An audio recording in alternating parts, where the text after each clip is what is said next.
Бисмиллаҳир-раҳмонир-раҳим. Дар таърих марде буд солеҳ ва бениҳоят марди обид буд. Ҳамагон дар он маҳалла ӯро хело дӯст медоштанд, ҳурмат мекарданд ва боварии комил доштанд аз ӯ. Чунки ӯ шабу рӯз дар ибодат буд, дар зикри Худованд буд, як марди нуронӣ буд. Марде хост сафар кунад, аммо хело маблағҳои зиёд дошт. Дар ҳамон давра чун тиллаҳои зиёд дошт, агар маблағи ӯ ҳамонрӯзаи ӯро ба имрӯза муқоиса кунем, тахминан як $3 миллион мешавад. ӯ фаҳмид, ки ин марди обид аст, солеҳ аст. ӯ он тиллаҳоша ба дасти ин мард дод, гуфт дар амонат нигоҳ дор, ман ба сафар меравам ва то аз сафар боз омаданам дар дасти ту истод. хулас ӯ мардак ба сафар рафт ва чанд муддат дар сафар буд, бозгашт. дарвозаи ин марди солеҳ воз аст, мардумон медароянду дуо мехонанд. пурсид, ки чӣ ҳол шуд? гуфтанд, ин обид аз олам гузашт. ин марди сафаракӣ як ғамгин шуду оҳиста оҳиста ба ҳавлии он марди обид ворид шуд ва дар назди фарзандони ӯ нишаст, таъзия баён кард, дуоҳо хонданд ва мардум ки рафтанд. як каме сабук шуд.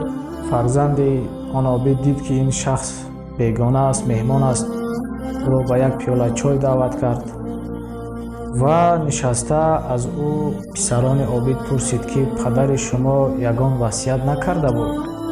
гуфт, он чизе ки васият кард, ҳамаро кардем. ин сафаракӣ гуфт, васият накард, ки ин тиллоро ба соҳибаш гардонем.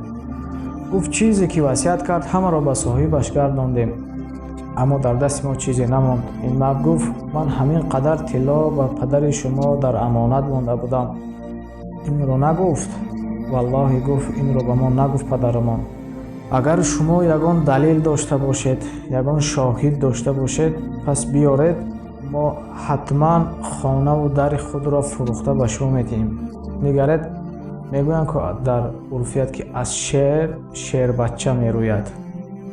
писарони он обид низ мисли худ обид буд, вале онҳо мехостанд, ки ин мард ягон шоҳид орад, далил орад, ки дар ҳақиқат ҳамин қадар пул мондааст, чунки падари онҳо ба инҳо ин қадар пул нагузошт. ва онҳо розӣ буданд, ки агар ин мард шоҳид орад, хонаашро фурӯшад. хулас он мард гуфт, ки ман надорам шоҳид ва баромада ғамгин мерафт.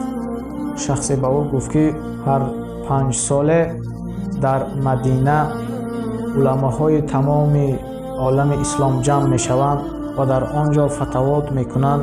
ягон масъалае ки мураккаб аст, ҳал нашаванда аст, он ҷо ҷамъ мешаванд, онро баён карда ва ҳалли онро ёфта ба мардум фатво медиҳанд. ин мард ба сӯи Мадина сафар кард ва он ҷо шуд. аввал ҳаҷ кард, баъд ба Мадина сафар кард ва онҳоро назди онҳо рафтанд. дар асл он уламоҳо ҳар касеро қабул намекарданд, чунки ҳар масъала кати пеши онҳо даромадан хело душвор буд. ин мард рафт пешакӣ масъаларо ба онҳо баён кард.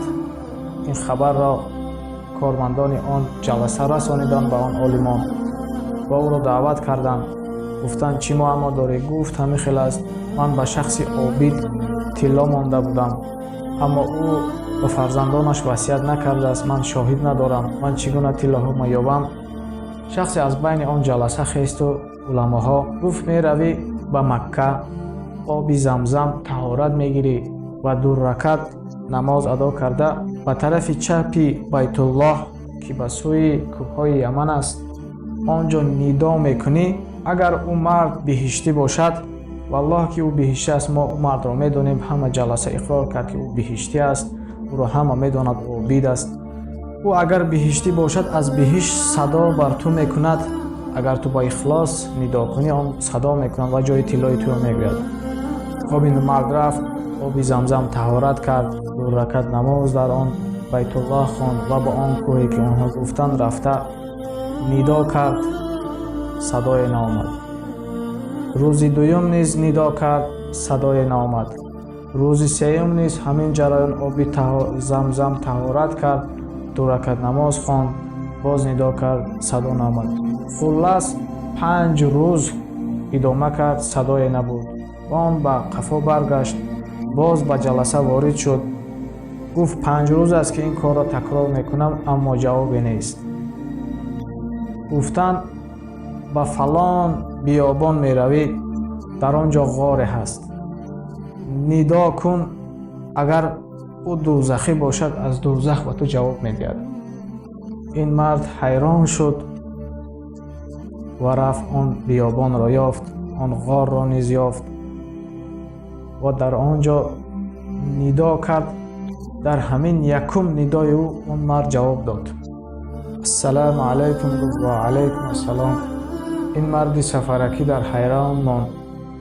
گفت یا شیخ، گفت تمام علمای اسلام میدانست که تو عابد هستی، صالح هستی و جای تو همگی میدانست که بهشت است، چرا تو در دوزخی؟ اون مرد گفت من یک عمه داشتم، 2 سال باز زیارتش نکرده بودم. خداوند به خاطر صله رحم را کندنم مرا به دوزخ بدرقه کرد.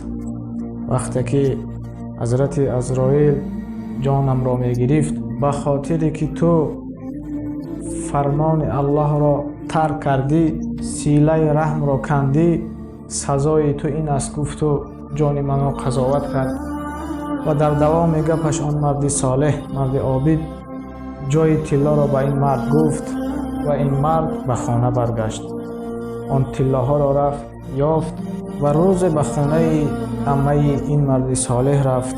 اصل واقعه را به او گفت و آن دستان خود را آن زن برداشت و گفت یا الله، من آن جیانم را دوست می داشتم، به خدا قسم که من اون را دوست می داشتم، او جگربند من بود. به خاطری که امانت های او زیاد شده بودند نمی توانست مرا عیادت کند.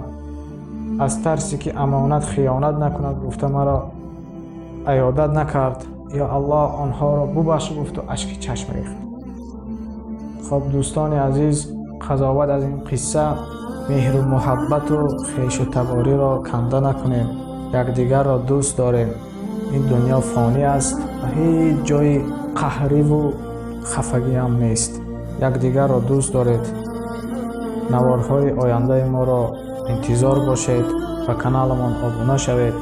فکر و اندیشه خود را بیان کنید و در پناه الله باشید.